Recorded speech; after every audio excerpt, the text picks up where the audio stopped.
Benvenuti, oggi è il primo giorno del nuovo anno, mercoledì 1 gennaio 2025.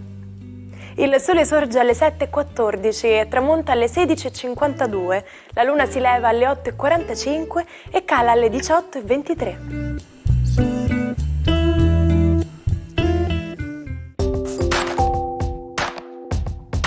Oggi la chiesa celebra San Giustino.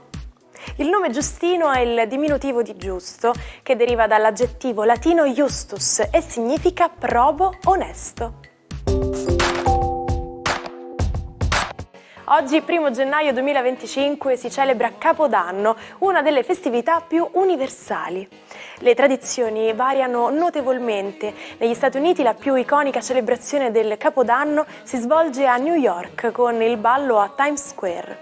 In Spagna la tradizione vuole che si mangino 12 chicchi d'uva allo scoccare della mezzanotte, uno per ogni rintocco dell'orologio.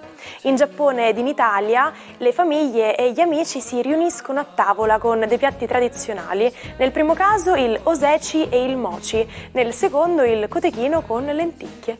Le celebrazioni del Capodanno sono quindi piene di tradizioni, riti e simbolismi che spaziano da paese a paese, ma che ruotano sempre attorno al tema comune di rinnovamento, di speranza e comunità. Compie 80 anni Pietro Grasso, ex magistrato nato a Licata. Dal 2013 al 2018 è stato presidente del Senato, quindi è diventato leader del movimento politico Liberi e Uguali, da lui fondato.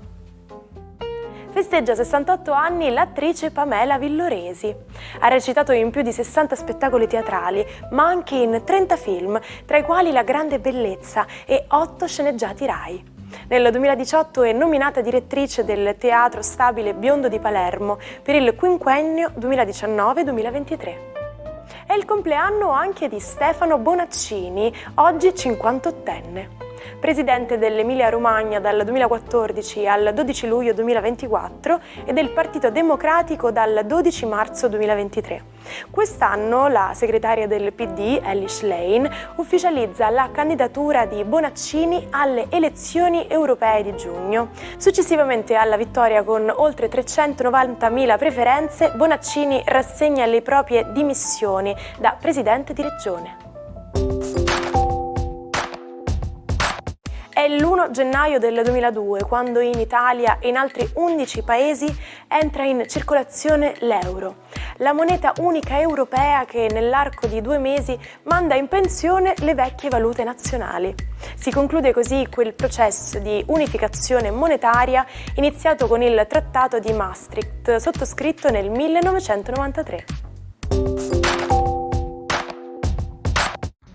Buon 2025 ai 12, è l'anno nuovo, cosa riserva? Bene, facciamo una carrellata per tutto lo zodiaco per sapere quali sono gli auspici dell'anno nuovo.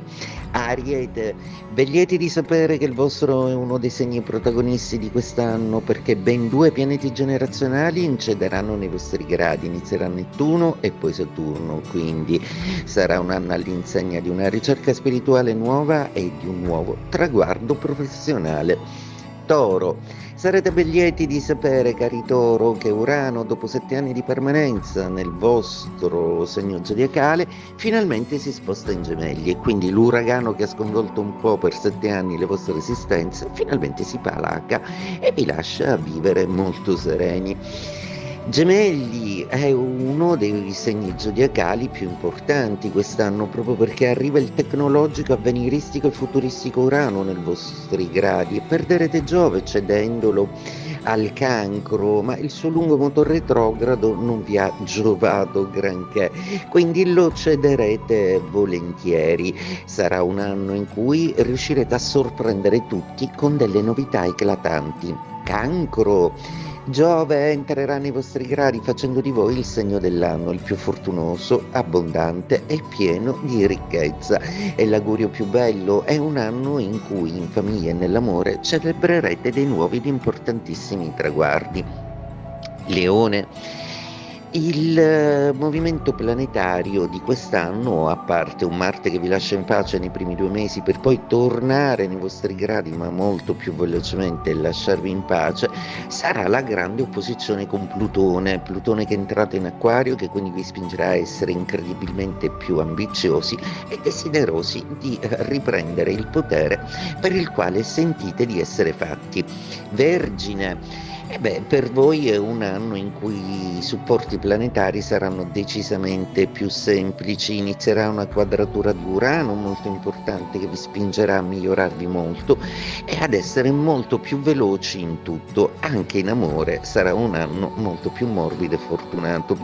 Bilancia, il trigono di Urano e quello di Plutone vi rendono decisamente uno dei segni più potenti dello zodiaco, è assolutamente fortissima la configurazione di quest'anno che vi vede di nuovo appropriarvi di un potere decisionale molto forte e liberarvi di tutta una serie di situazioni familiari che da troppi anni vi accompagnano.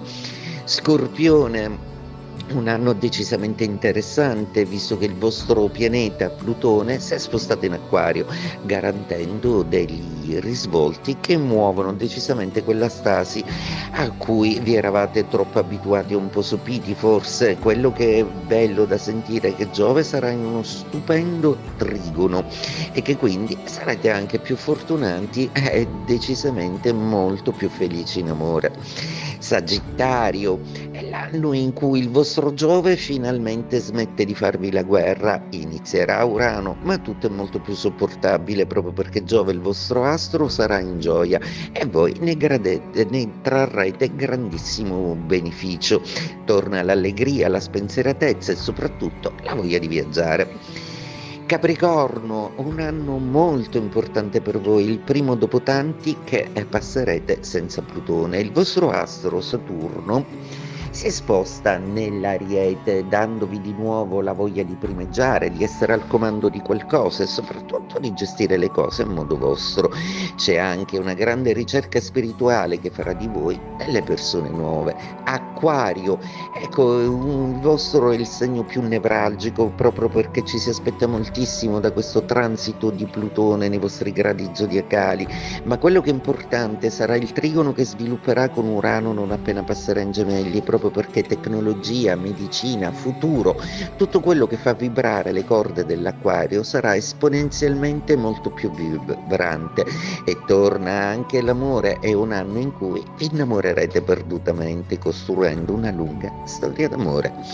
Pesci, sarà l'anno in cui Saturno e Nettuno, il vostro pianeta, migreranno in Ariete, lasciandovi campo libero, lasciandovi di nuovo il senso del mare, quella volontà di fluire e di rendervi di nuovo innamorati e soprattutto pieni di sentimento come la metafora del mare vuole rappresentare. Buon anno a tutti!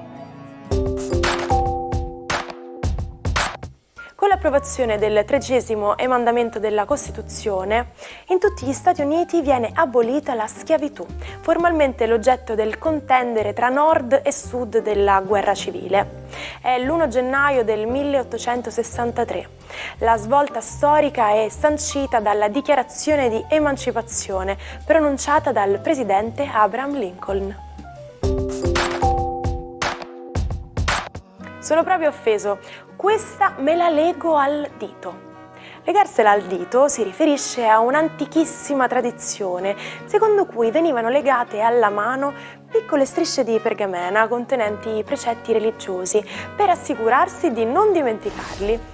Inoltre in Turchia i cavalieri legavano un filo d'oro al dito dell'amata come promessa d'amore da non scordare. Col tempo l'espressione ha perso ogni aspetto romantico e indica soltanto la volontà di non dimenticare un torto subito, attendendo il momento della vendetta.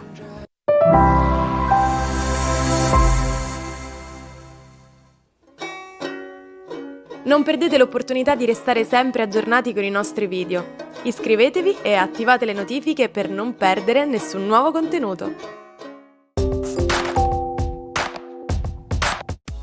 Un eroico depresso che ha fatto la storia. Potremmo definire così Abraham Lincoln, il 16° presidente degli Stati Uniti, ucciso da un fanatico sudista. Intorno a lui sono fiorite infinite voci. Era affetto da una malattia rara? Era bisessuale? Morì per un complotto politico? Tante leggende, ma nessuna certezza. Ci salutiamo con la frase del giorno. Cesare Pavese dice: l'unica gioia al mondo è cominciare. È bello vivere perché è cominciare, sempre ad ogni istante. E cosa c'è di più bello di cominciare insieme un nuovo anno? Grazie a tutti voi che ci sostenete e ci seguite sempre. È proprio il caso di dirlo, chi guarda l'almanacco a Capodanno lo fa tutto l'anno. A domani, non mancate! Buon anno nuovo e buona giornata dalla vostra Martina.